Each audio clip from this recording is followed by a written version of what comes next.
श्रोते हो नमस्कार. आणि आजच्या हॅलो डॉक्टर या लाईव्ह फोन इन कार्यक्रमात आपल्या सगळ्यांचं अगदी मनापासून स्वागत. श्रोते हो, आपला प्रत्येक अवयव हा अतिशय मोलाचा असतो. त्याच्यामुळे प्रत्येक अवयवाला जपणं, त्याची काळजी घेणं हे आपलं प्रत्येकाचं कर्तव्य आहे. आणि गुडघा किंवा पाय खरोखरच आपलं पूर्ण शरीर किंवा आपल्याला कुठेही जाणं येणं सोयीस्कर व्हावं यासाठीचा खूप महत्त्वाचा अवयव आहे. आणि या गुडघ्यासंबंधी श्रोते हो, आपला जिव्हाळ्याचा प्रश्न आहे हा खूप. आणि हा विषय घेऊन आज आम्ही हॅलो डॉक्टर या कार्यक्रमामध्ये आलेलो आहोत. आजचा आपला विषय आपल्याला माहिती आहेतच की गुडघ्यांची सांधेबदल शस्त्रक्रिया. आणि आपल्यासोबत आज तज्ज्ञ आहेत, अस्थिरोग तज्ज्ञ डॉक्टर प्रशांत काळे. डॉक्टर, कार्यक्रमात तुमचं स्वागत आहे. नमस्ते. आपलाचा जो काही विषय आहे गुडघ्यांची सांधेबदल शस्त्रक्रिया, तर डॉक्टर सुरुवातीला असं सांगा आपल्या श्रोत्यांना की गुडघा हा खूप महत्त्वाचा अवयव आहे. आणि गुडघे दुखी असेल जेव्हा सुरू होते त्याला असं काही वयाचं कारण असतं का की अमुक एका टप्प्यावरच गुडघेदुखी सुरू होते किंवा कमी वयात पण काहींना हा त्रास असू शकतो? तर गुडघेदुखीची जी काही कारणं असतात त्याविषयी आपण आधी सुरुवातीला बोलूया. गुडघेदुखी सध्या समाजामध्ये बऱ्यापैकी वाढू राहिली आहे. तर गुडघेदुखी कुठलाही शरीराचा अवयव आहे, तो जन्म झाल्यापासूनच त्याचा वापर सुरू होतो आणि त्याची काही अंशी वापरामुळे होणारी जी काही झीज आहे ती सुरू होऊन जाते. तर सर्वसाधारणपणे आपण म्हणतो की हे डिजनरेटिव्ह जो प्रॉब्लेम आहे, वयानुसार होणारी गुडघेदुखी, ती साधारण वयाच्या 60-65व्या वर्षी काही प्रमाणात सुरू होऊन जाते, जर बाकीचे सगळं शरीर सदृढ असेल तर. काही याच्यामध्ये आणखीही गोष्टी आहे की ज्याच्यामुळे कमी वयातही गुडघेदुखी सुरू होऊ शकते. त्यामध्ये अपघात असू शकतो, गुडघ्याच्या आसपास कुठलं फ्रॅक्चर झालं किंवा गुडघ्याच्या लिगामेंट किंवा गुडघ्याच्या मध्ये जे कुशन्स असतात ज्याला आपण मेनिस्कस म्हणतो त्याला इजा झाली तर कमी वयातही गुडघेदुखी आणि गुडघ्याची झीज सुरू होऊ शकते. काही आजार आहे जसे संधिवाताच्या लोकांना कमी वयातही 30-35व्या वर्षीही संधिवातामुळे गुडघेदुखी सुरू होऊ शकते. याच्यामध्ये काही खेळाडू असतात, म्हणजे कमी वयाचे असतात साधारण खेळाडू सगळे, की यांचा पण समावेश होऊ शकतो की त्यांनाही काही खेळताना म्हणा दुखापत होऊ शकते? स्पोर्ट्समन जे आहेत ते त्यांच्या स्पोर्ट्सच्या रिक्वायरमेंटनुसार खूप जास्त प्रमाणात स्ट्रेस करतात कुठलीही गोष्ट.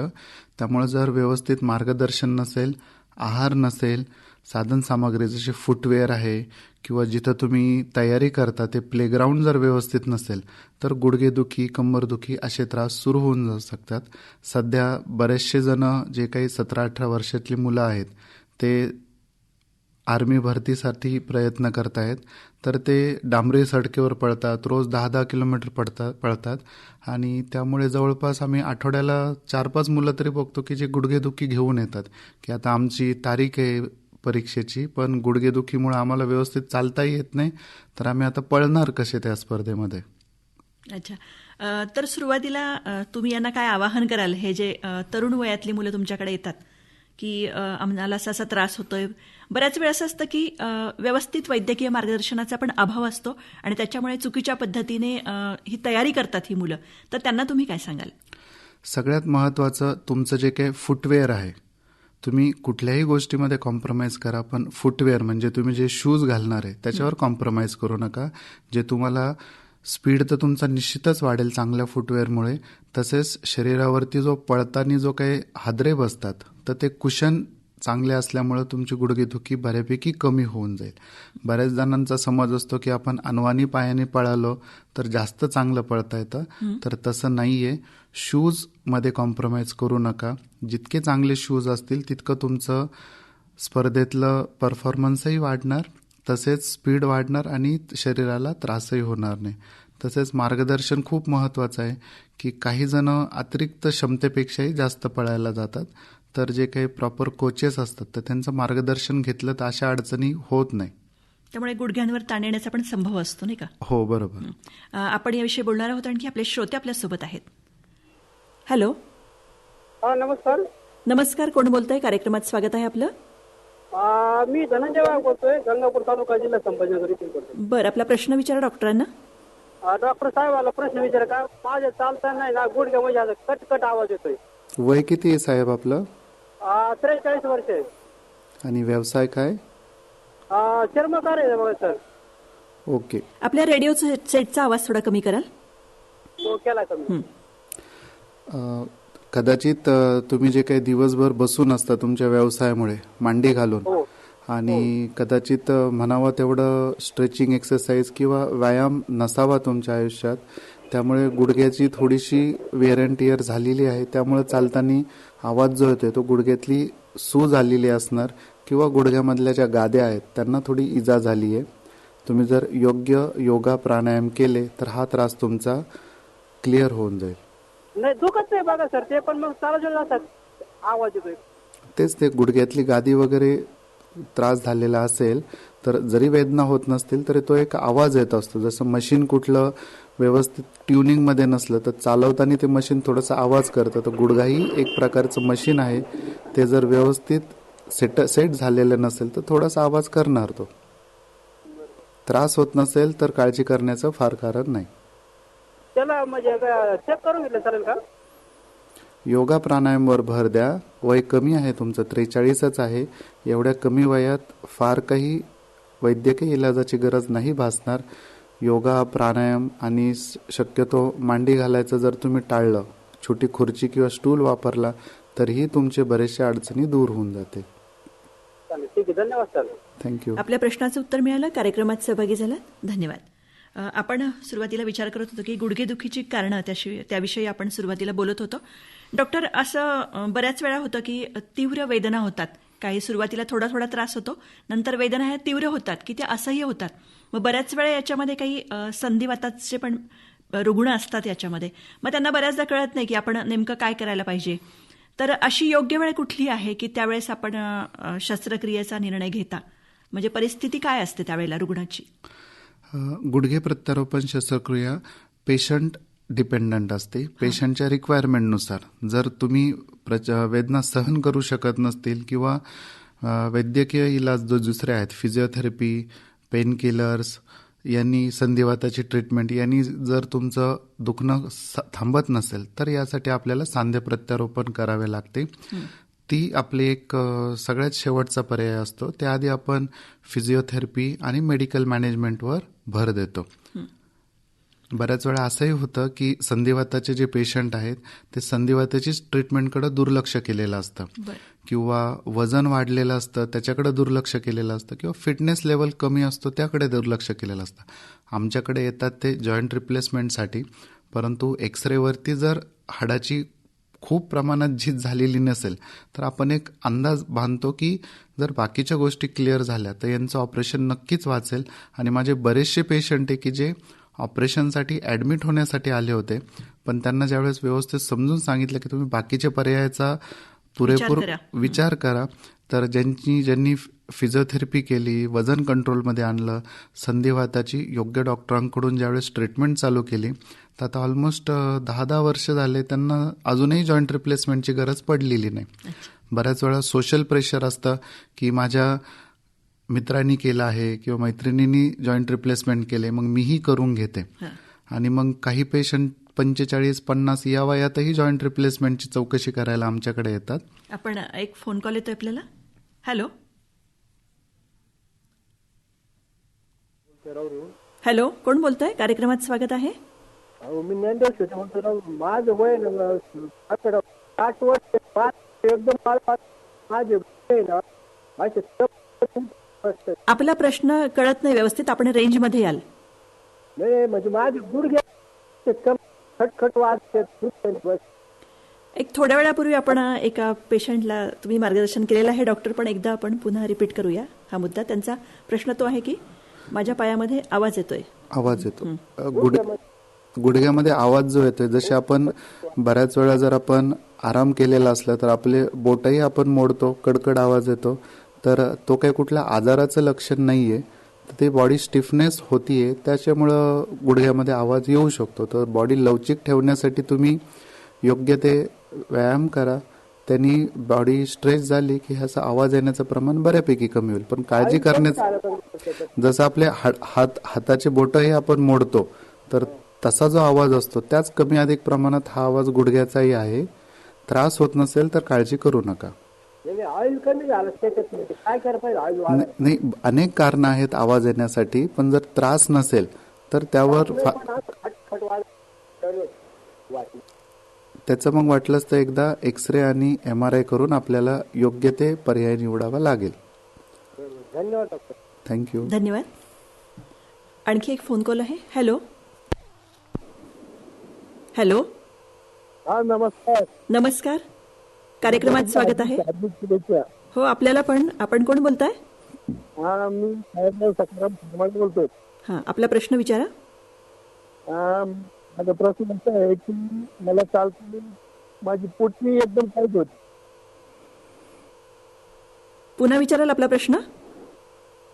मी चालत असताना माझी पोटणी हां पायाची पोटणी ना हां. ती टाईट होते एकदम. अच्छा. वय किती आहे सर तुमचं? 65. 65. आणि गुडघ्याचा काही त्रास आहे का? अजिबात नाही. पोटरी टाईट होणं बहुतांशी वेळा मणक्याच्या त्रासामुळे होऊ शकतं किंवा क्वचित प्रसंगी BP शुगरचाही त्रास असतो, त्यांच्याही पोटऱ्याला त्रास होतो. गुडघेदुखीमुळे क्वचित प्रसंगीच पोटरीला त्रास होतो. गुडघ्याचा त्रास शक्यतो गुडघ्याच्या आसपासच सीमित राहतो. तर तुम्ही एकदा जवळच्या डॉक्टरांना दाखवून घ्या. कदाचित कमरेच्या मणक्याचा प्रॉब्लेम असू शकतो तुम्हाला. मी सर फार ठिकाणी दाखवलं मी. आपल्या प्रश्नाचं उत्तर मिळालं. कार्यक्रमात सहभागी झालात. धन्यवाद. हॅलो. हा मी श्रीरामपूरून बोलतोय. 18 साली माझे गुडघे बदलले हां पण आता गुडघ्याचं परत दुखते. बर. वय किती आहे साहेब आपलं? काय कारण? 66 वय. ब्लड प्रेशर, डायबिटीज, काही आजार? आहे ना. तिसरी वय चालू आहे तर नाही. ठीक आहे. 5 वर्ष झाले तुमचे गुडघे बदलून. इतक्या लवकर शक्यतो दुखत नाहीये. अनेक कारणं असू शकतात. तर त्यासाठी जवळच्या डॉक्टरांचा योग्य सल्ला घेणं गरजेचं आहे की काय कारणामुळे गुडघे दुखायला लागलेत. आधी दुखत होते का ऑपरेशन नंतर? ऑपरेशन नंतर दुखले. काहीतरी बदल झालेला आहे. तर योग्य तपासण्या आणि डॉक्टरांनी एक्सरे काढला त्याच्यामध्ये काही त्रास त्यांनी मला 3 महिने. अनेक कारणं असतात, ज्यामध्ये मुख्य कारण असतं की जसं वय वाढतंय तर फिटनेस लेवल डाऊन व्हायला लागतो. त्यामुळेही जे काही सांधे प्रत्यारोपण झालेले गुडघे आहेत ते मसल्स पेन व्हायला लागतं. तर तुम्ही जे तुमचे बाकीचे आजार आहेत, शुगर आणि ब्लड प्रेशर, तेही नियंत्रणात ठेवा. तसेच फिजिओथेरपी काही दिवस चालू करावी. जी काही कमजोरी आली ज्यामुळे गुडघा दुखत असेल तर हे प्रॉब्लेम निराकरण होऊन जाईल. एकच दुखतो. एकच जास्त दुखतो. त्यांचा एकच गुडघा दुखतोय असं त्यांचं म्हणणं आहे. डॉक्टरांनी तुम्हाला आता मार्गदर्शन केलेलं आहे आणि त्यांनी असंही सांगितलं आहे खूप थोड्या माहितीवरती आपल्याला योग्य तो सल्ला नाही देता येणार की एकच गुडघा का दुखतोय तुमचा. त्यासाठी आपल्याला डिटेल तपासणी करून बघावे लागेल. एक्सरे, ब्लड रिपोर्ट्स आणि तुमची सध्याची फिजिकल कंडिशन कशी आहे, तुम्ही बाकीचे तुमचे अवयव कसे आहेत त्यावरही आपल्याला तपासून बघावं लागेल आणि मग खात्रीशीर योग्य सल्ला देता येईल. त्यांचं म्हणणं असते की शकतो का? आपला संपर्क व्यवस्थित होऊ शकत नाहीये. कार्यक्रमात सहभागी झालात. धन्यवाद. आपण शस्त्रक्रियेविषयी बोलत होतो की कुठल्या स्टेजला आल्यानंतर तुम्ही ठरवता की आता आपल्याला प्रत्यारोपण शस्त्रक्रिया केली पाहिजे. तर याला असं काही वयाचं लिमिट नाही असं तुम्ही मगाशी सांगितलं की खेळाडू असतील किंवा इतरही काही कारणांमुळे असूही शकतं. आता सध्या खेळाडूंमध्ये जर तुम्ही विषय काढला तर पाकिस्तानचा जो फास्ट बॉलर आहे शोएब अख्तर, तर त्यांनी 6 महिन्यापूर्वी नी रिप्लेसमेंट केलाय. तर त्याचा अतिरिक्त वापर होत होता. फास्ट बॉलर असल्यामुळं वजनही त्याचं खूप जास्त आहे. त्यामुळं त्याचं जे काही करिअरमध्ये गुडघ्यावरती जे काही स्ट्रेस पडत गेला तर तो साधारण आता 45 इयर्सचा आहे. पण त्रास इतका असह्य झाला की त्यांनी नी रिप्लेसमेंट शस्त्रक्रिया करून घेतली आहे. बऱ्याच वेळा याच्यामध्ये तुम्ही सुरुवातीला सांगितलं डॉक्टर की वजन हा घटक खूप महत्वाचा आहे की सुरुवातीपासूनच जर आपण आपलं वजन हे ऑटोकॅट ठेवलं आणि तुम्ही आत्ता एक आपल्या श्रोत्यांना सांगितलं की तुम्ही तुमची दिनचर्या जी काही आहे ती तुम्ही व्यवस्थित पार पाडली, म्हणजे तुमचं योगा असेल, प्राणायाम असेल, तुमचा आहार असेल, विहार असेल, या गोष्टींचं जर आपण पालन केलं तर बऱ्याच प्रमाणात या समस्येला आपल्याला सामोरं जावं लागणार नाही. तर काय सांगाल तुम्ही? नी रिप्लेसमेंट टाळायचं असेल तर स्वतःचं वजन नियंत्रणात ठेवणं किंवा मसल्स आणि बोनची डेन्सिटी स्ट्रॉंग करणं, जे योगा प्राणायाम एक्सरसाइजनी बऱ्यापैकी कंट्रोलमध्ये येतं. तुमची बॉडी स्ट्रॉंग असेल तर कुठलीही नी रिप्लेसमेंट करण्याची गरज भासत नाही. आपण बोलूया याविषयी आणखी. आपले श्रोते आहेत आपल्यासोबत. हॅलो. गांधी बोलतोय टाकळी डॉक्टर हां, कार्यक्रमात स्वागत. आपला प्रश्न विचारा. म्हटलं जॉईंट रिप्लेसमेंट एकदा झाल्यावर समजा जर परत काही त्याच्यावर जखम लागली किंवा लागलं तर काय होतं का? आपण जॉईंट रिप्लेसमेंट केल्यानंतर आपण सांधे बदलतो, त्यामुळं त्याच्यानंतर जर काही जखम वगैरे झाली तर तीही रेग्युलर जशा जखमा असतात त्यानुसारच त्याची ट्रीटमेंट होती. क्वचित प्रसंगी फ्रॅक्चरही होतात, तर ते फ्रॅक्चरही आपण थोडंसं अडचण येते दुरुस्त करायला, कारण का आपण ऑलरेडी तिथे एक सांधा टाकलेला असतो. परंतु असं फार काही काळजी करण्यासारखं नाही. त्याच्यासाठी सर्व ट्रीटमेंट मोडॅलिटीज उपलब्ध आहे, जे ह्या सगळ्या गोष्टींना व्यवस्थित सॉल्व्ह करू शकतात. कार्यक्रमात सहभागी झाला धन्यवाद. आणखी एक श्रोते आहेत आपल्यासोबत. हॅलो. आपला आवाज व्यवस्थित येत नाहीये, पुन्हा बोलाल? थोडासा मोठ्याने बोला, आवाज कमी येतोय आपला. आता मॅडम हा बोला. मी भजी हौसा तालुका बोलतो. हा हॅलो. हा बोला, आपला प्रश्न विचारा. अच्छा विषय काय मॅडम? आजचा विषय आहे गुडघ्यांची सांधेबदल शस्त्रक्रिया. अच्छा अच्छा अच्छा. आपला प्रश्न आहे गुडघा प्रत्यारोपण करणं म्हणजे नेमकं काय मॅडम, कसा प्रयोग करतात? आपला संपर्क व्यवस्थित होऊ शकत नाही, आपला आवाज आमच्यापर्यंत नीट पोहोचत नाही. आपण थोड्या वेळापूर्वी बोलत होतो डॉक्टर की आहार विहाराविषयी पण बोलत होतो. तर अगदी लहानपणापासून म्हणजे बाळाचा जन्म झाल्यानंतर सुद्धा आपण असं काही कुठल्या प्रकारची काळजी घेऊ शकतो किंवा आहारामध्ये कुठल्या पदार्थांचा समावेश पाहिजे की जेणेकरून आपले गुडघे जे काय आहेत तर ते मजबूत राहतील? बॅलन्स डाएट जे आहे की ज्याच्यामध्ये सर्व विटॅमिन्स प्रमाणात आहेत, प्रथिन प्रमाणात आहे, कॅल्शियम प्रमाणात आहे, तर ते बॅलन्स डाएट असलं तर फक्त गुडघेच नाही तर शरीरातले प्रत्येक अवयव कंट्रोलमध्ये राहतात, छान राहतात. एक्सरसाइज आणि योग्य ती लाईफस्टाईलही अवलंबलेली चांगली राहते. तर आपण डॉक्टर आपल्या मुख्य मुद्द्यावर आता वळूया की ही शस्त्रक्रिया जी काही आहे गुडघा प्रत्यारोपणाची ती कशा पद्धतीची असते, आमच्या श्रोत्यांना सांगाल जरा? ज्यावेळेस सर्व पर्याय संपत येतात आणि रुग्णाला गुडघेदुखीपासून कुठल्याही गोष्टीने आराम पडत नाही, तर अशा वेळेस आपण त्यांना सुचवतो की आपण तुमचे गुडघे प्रत्यारोपण करून घेऊ. गुडघ्याचं जे खराब झालेलं आवरण आहे ते आवरण आपण कट करून घेतो आणि त्या जागी उच्च क्वालिटीचे धातूचे जे सांधे असतात ते आपण फिक्स करतो, ज्याच्यामुळे जो काही एक त्याचं आवरण आहे स्मूथनेस येऊन जातो आणि उठता बसता चालताना कुठलाही त्रास होत नाही. तर साधारण ही शस्त्रक्रिया झाल्यानंतर तो जो काही रुग्ण आहे तर साधारण त्याला किती दिवसामध्ये तो पूर्वपदावर येऊ शकतो, त्याचं रुटीन सुरू होतं? सर्वसाधारणपणे ऑपरेशनच्या दुसऱ्या दिवशी पेशंट पायाची हालचाल योग्य ती चालू करतोय. पेन टॉलरन्सनुसार आपण पेशंटला उठून उभेही करतो. बरेचसे पेशंट आहेत जे ऑपरेशनच्या दुसऱ्या दिवशी उभे राहून चालायला सुरुवात करतात. पूर्वपदावर यायला साधारण 2 आठवडे ते 2 महिने कालावधी जातो, ज्यामध्ये मुख्यतः पेशंटचा रेस्पॉन्स असतो.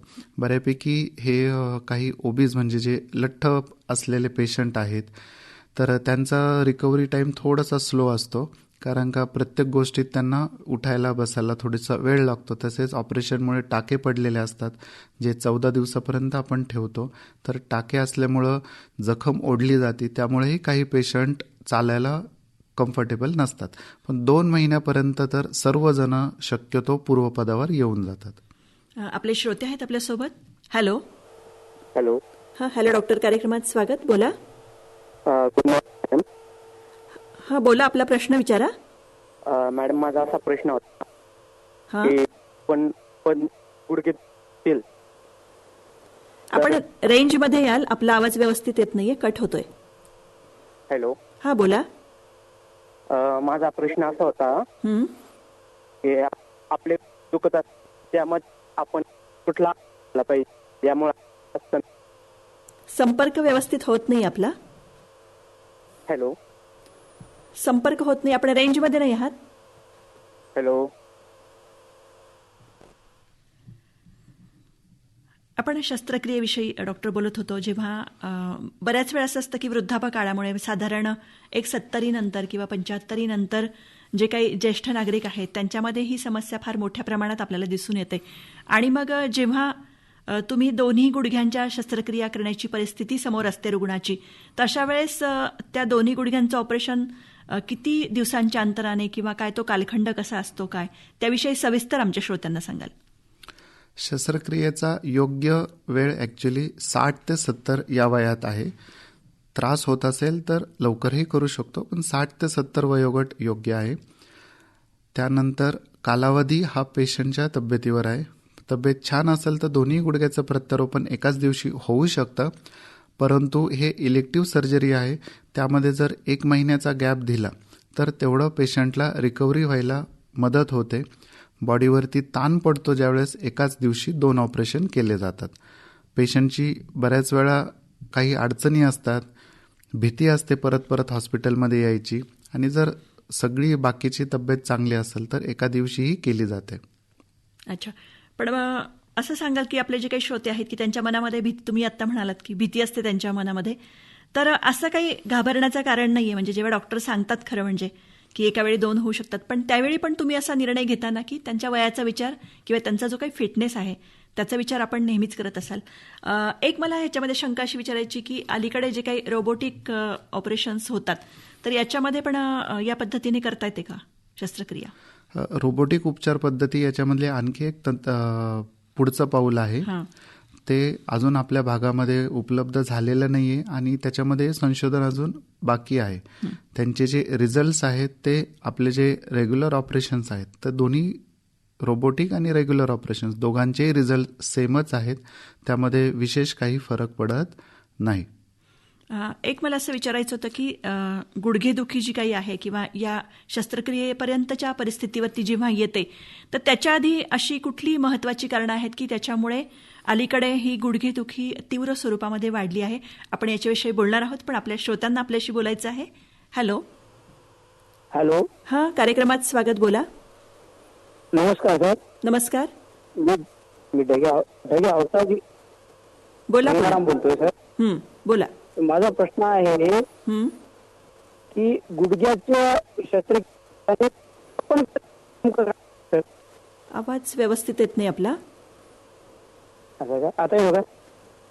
हा, पण प्रश्न विचारताना कळत नाही तुम्ही काय बोलताय ते. हा, विचारतो मॅडम. हा, बोला. माझा प्रश्न असा आहे की गुडघ्याची शस्त्रक्रिया करताना गुडघ्या प्रत्यारोपण करणे म्हणजे काय आहे मॅडम? हा, डॉक्टर काय सांगा. गुडघे प्रत्यारोपण म्हणजे आपले जे नैसर्गिक सांधे जे आहेत ते काही कारणामुळे खराब झालेले असतात, तर त्याच्यावरचं आवरण आपण काढतो आणि कृत्रिम सांधे ते टाकतो. यालाच आपण गुडघे प्रत्यारोपण शस्त्रक्रिया म्हणतो. म्हणजे सोप्या भाषेत सांगायचं तर जुना खराब झालेला पार्ट आपण काढून टाकतोय आणि एक नवीन पार्ट त्यामध्ये फिट करतोय. मॅडम, ठीक आहे, समजलं. कार्यक्रमात सहभागी झाला, धन्यवाद. हॅलो. हॅलो. हॅलो. हा, कार्यक्रमात स्वागत आहे. कोण बोलतंय? हा, मी शेख गेडके बोलतोय. हा, प्रश्न विचार आपला. माझे गुडघे पुन्हा विचारा प्रश्न आपला. माझे गुडघे दुखत नाही, फक्त थंड राहतात नेहमी रात्रंदिवस. हा, तर हे कसे लक्षण ते विचार. दुर्लक्ष करा बाबा. गुडघे दुखत नाही या वयामध्ये तर तुमच्यासाठी तो एक देवाने दिलेला आशीर्वाद आहे. थंड गरम हे बऱ्यापैकी वयानुसार हार्मोनल चेंजेस किंवा इतर कारणामुळे होऊ शकतं, पण ते फार दुर्लक्ष करण्यासारखी गोष्ट आहे काका. काळजी करू नका. हा, तेच मला विचारायचं होतं. काही वाईट नाही, थंड गरम होत आहेत, काळजी करू नका. त्रास नाही येत काही काळजी करू नका. हा, बरोबर. कार्यक्रमात सहभागी झाला, धन्यवाद. डॉक्टर, जेव्हा आपला विषय मगाशी सुरू होता की आपण वयाचा विचार करत होतो की साधारण त्या विशिष्ट स्टेजला आल्यानंतर तुम्ही जेव्हा ऑपरेशनचा सल्ला देता त्यानंतर जेव्हा ऑपरेशन वगैरे होतं नंतर, पण त्यानंतर काळजी घेणं हा खूप महत्त्वाचा भाग आहे की पेशंटने घरी गेल्यानंतर कशा पद्धतीची काळजी घेतली पाहिजे, काय सांगाल? काळजी आपण काही ठराविक गोष्टी आहेत ज्या थोड्या कालावधीसाठी, म्हणजे जोपर्यंत तुमचे जखम टाके निघालेले नाही आहेत तर जास्त जिने चढ उतर न करणे, जखम ओली न होऊन देणे, तसेच तुमचे जे काही डायबिटीस वगैरे असेल ते योग्य नियंत्रणात ठेवणे जेणेकरून जखम योग्य रीतीने भरून जाईल, इन्फेक्शन होणार नाही. त्यानंतर साधारण जो काही कालावधी सुरू होतो त्यामध्ये आपल्याला मसल्स स्ट्रॉंग ठेवायचे असतात, जेणेकरून मसल स्ट्रॉंग झाले तर गुडघे प्रत्यारोपणाचा फायदा जास्तीत जास्त भेटणार. फिजिओथेरपी वगैरे केली, लवकरात लवकर केली पहिल्या 2 महिन्यामध्ये, तर तुम्हाला मांडी घालता येतं, खाली बसता येतं. 2-3 महिन्यानंतर तुम्ही जर ह्या गोष्टी करायला गेले तर जास्त दिवस लागतात आणि क्वचित प्रसंगी म्हणावा तेवढे पायाची हालचाल पूर्ववत होत नाही, कारण का स्नायू सगळे आखडून जाम झालेले असतात. त्यामुळे सुरुवातीला जखम बरी होऊपर्यंत पथ्य पाणी पाळावे लागतात. त्यानंतर फिजिओथेरपी चांगली करून की जेणेकरून गुडघा मोकळा झाला पाहिजे, स्नायू मोकळे झाले पाहिजे, म्हणजे आपल्याला मांडी घालणं, 2 पायावर बसणं आणि व्यवस्थित जिने चढ उतार करता येणार.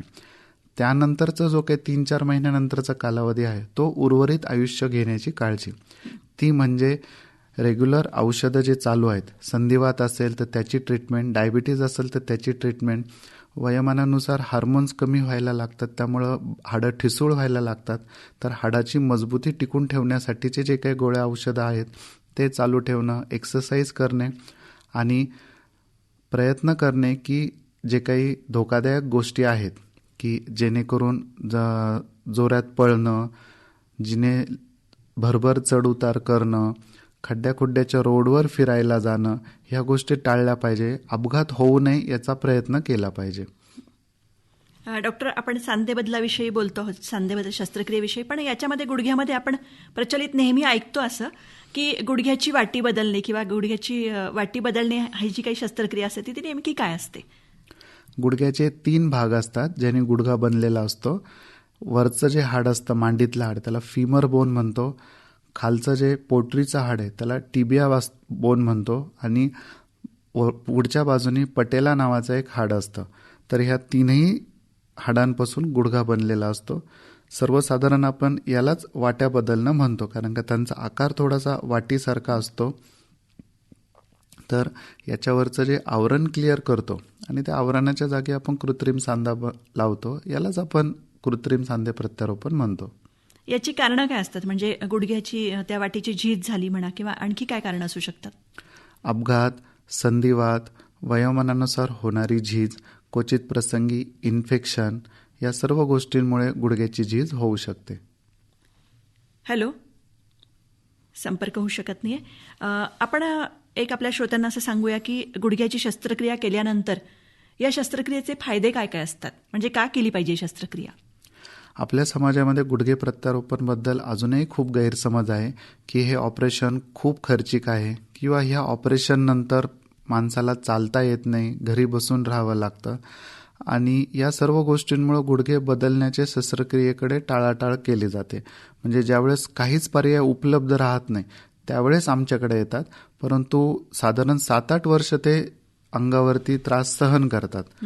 परंतु ज्यावेळेस त्रास होत असेल, 60 ते 70 वयोगटामध्ये जर तुमची गुडघेदुखी होत असेल तर तुम्ही निश्चितच सांधे प्रत्यारोपण करून घेतलं पाहिजे.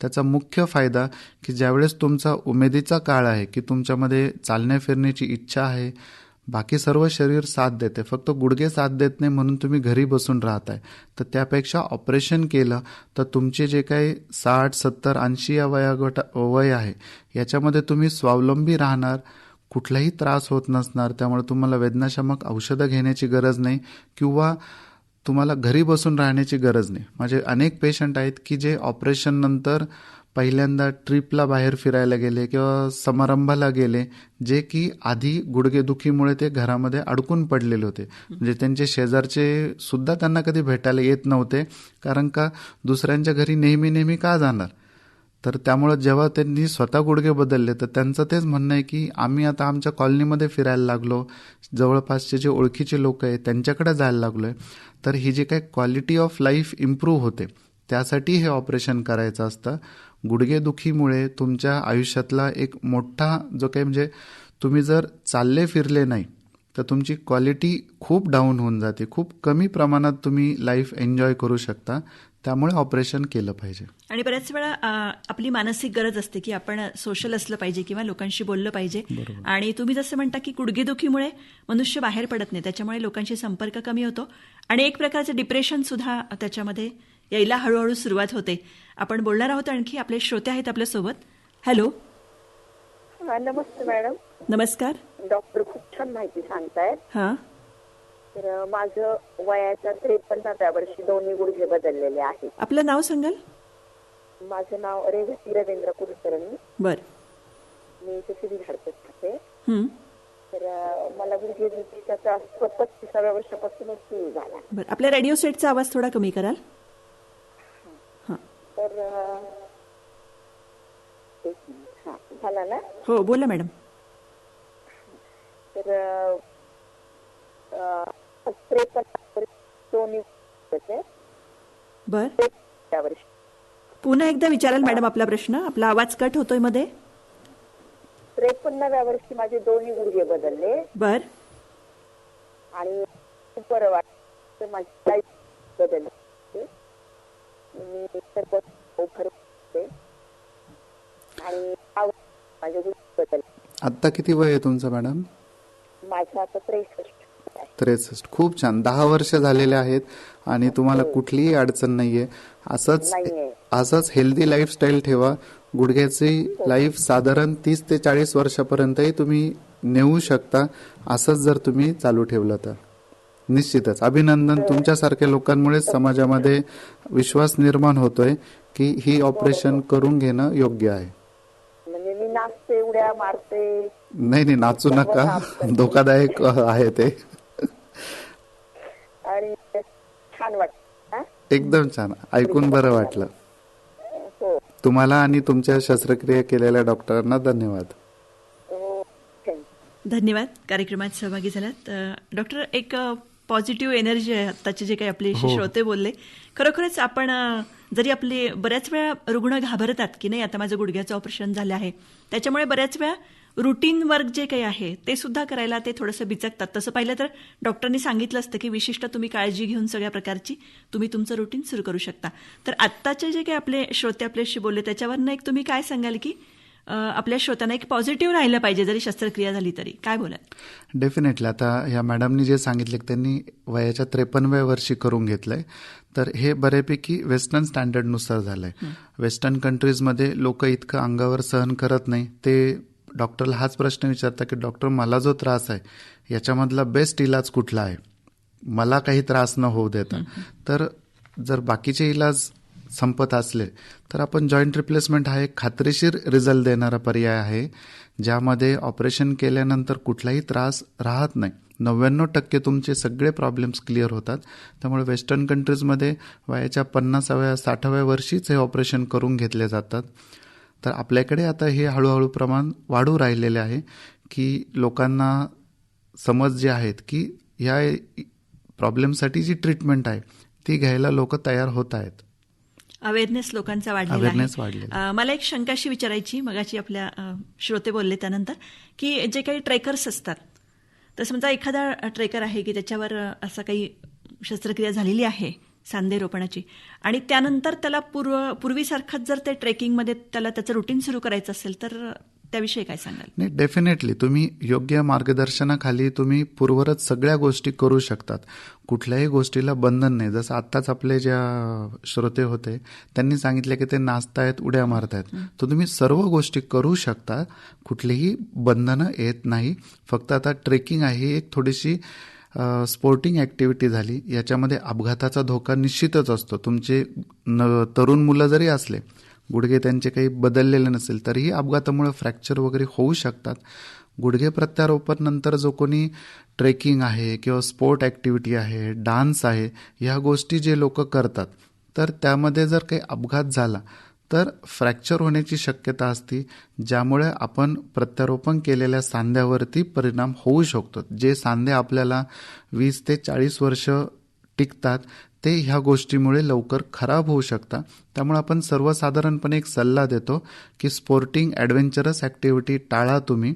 रेग्युलर ॲक्टिव्हिटी सगळ्या करू शकता. म्हणजे कित्येक पेशंट आहेत जे दिंडीला सुद्धा गेलेले आहेत सांधे प्रत्यारोपण केल्यानंतर, परंतु ज्यावेळेस तुम्ही स्पोर्टिंग ॲक्टिव्हिटी करताय, उड्या मारणं, पळणं, ट्रेकिंग करणं, तर ह्या सर्व गोष्टीमध्ये मूलभूत स्वरूपात धोका असतो की अपघात होऊ शकतो आणि अपघात झाल्यामुळे आपल्या सांधे प्रत्यारोपण शस्त्रक्रियेवरही परिणाम होतो.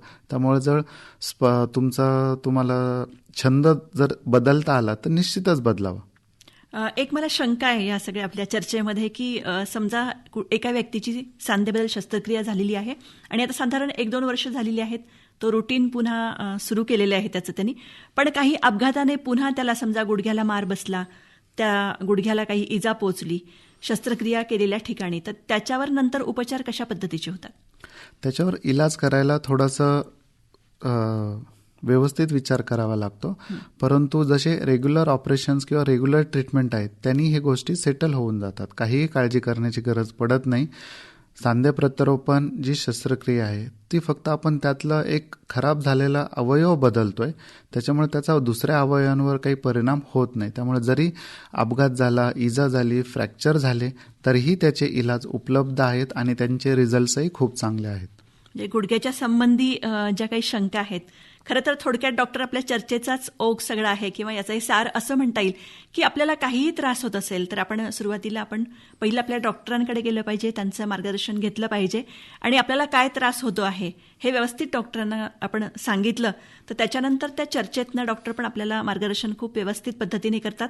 बऱ्याच वेळा आपल्या जे काही रुग्ण असतात किंवा आपले काही श्रोते आहेत त्यांचा कल असं सुरुवातीला असा की आपल्याला काहीतरी त्रास होतोय म्हटल्यानंतर मनाने औषधं घेणं किंवा मनानेच काहीतरी लेप लावणं अशा पद्धतीने पण घरगुती उपचार केले जातात. तर तुम्ही त्याविषयी काय सांगाल? योग्य मार्गदर्शनाखाली केलेला इलाजच तुम्हाला फायदा देणार. तुम्ही कोणाच्या ऐकण्याहून काही इलाज करत असतील, फिजिओथेरपी पण आहे ती योग्य खाली केली तरच आराम पडेल. कारण का जो व्यायाम तुम्हाला सूट होतोय तो व्यायाम मला सूट होणार नाही. त्यामुळे तुम्हाला सूट होणारा व्यायाम जर तुम्ही मला सांगितला तर कदाचित मला त्या व्यायामाचा त्रास होईल आणि माझा विश्वासच उडेल की व्यायामाने गुडघेदुखी बरी होते. असंख्य प्रकारचे व्यायाम आहेत, पण योग्य मार्गदर्शनाखाली जर तो इलाज केला तर निश्चितच फायदा होतो. बरेचसे पेशंट जे काही पेन किलर्स घेतात, वेदनाशामक गोळ्या घेतात किंवा लेप वगैरे लावतात, तर त्याचा जर काही वैद्यकीय आधार असेल, कोणी खात्रीशीर सांगत असेल की यांनी हे रिझल्ट्स आहेत, तर ते निश्चितच करावं. पण दुसऱ्याच्या सांगण्याहून किंवा जे प्रशिक्षित लोक नाही त्यांच्या सांगण्याहून कुठलाही इलाज करणं शक्यतो टाळावं. म्हणजे थोडक्यात आपल्याला असं सांगता येईल आपल्या श्रोत्यांनाच की बऱ्याच वेळ आपल्या मनामध्ये ज्या काही शंका असतील श्रोत्यांच्या की गुडघ्यांची सांधेबदल शस्त्रक्रिया कशा स्वरूपाची असते आणि खरोखरच मला जर ती करायची वेळ आली तर माझं कसं होईल किंवा अनेक शंका त्यांच्या मनामध्ये असतात, तर आजच्या या चर्चेनंतर त्यांच्या मनातल्या बऱ्याचशा शंका ह्या दूर होण्यास मदत झाली असेल असं मला वाटतं. आणि शस्त्रक्रिया करताना किंवा गुडघ्यासंबंधी काही तक्रारी असतील तर तज्ज्ञ डॉक्टरांचं मार्गदर्शन घेणं आणि त्या पद्धतीने त्यांच्या सल्ल्यानुसार आपण उपचार करून घेणं ही पण खूप महत्त्वाची गोष्ट आहे.